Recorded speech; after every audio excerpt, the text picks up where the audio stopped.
आता पाहूया लोकसभेच्या रणसंग्रामासंदर्भातल्या टॉप 9 बातम्या।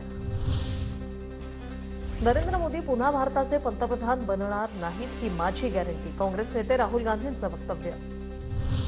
आमचं सरकार आल्यानंतर मोठी पूजा करून राम मंदिराचं शुद्धीकरण करणार, काँग्रेस प्रदेशाध्यक्ष नाना पटोलेंचं वादग्रस्त वक्तव्य। रामविरोधी लोकांनी आधी स्वतःचं शुद्धीकरण करून हिंदू धर्माला मानतो असं प्रतिज्ञापत्र द्यावं, नाना पटोलेंच्या वक्तव्यावर देवेंद्र फडणवीसांची प्रतिक्रिया। निलेश लंकेच्या पारनेरमध्ये अजितदादांची लंकेंवर सडकून टीका, लंके तू किस झाड की पत्ती, माझ्या नादी लागू नकोस, जे माझ्या नादी लागले त्यांचा पुरता बंदोबस्त केलाय, अजित पवारांचा निलेश लंकेंना इशारा। चंद्रकांत खैरेंना आता सर्व चांदभाई म्हणतात, संदीपान भुमरेंकडून चंद्रकांत खैरेंचा खैरुद्दीन असा उल्लेख।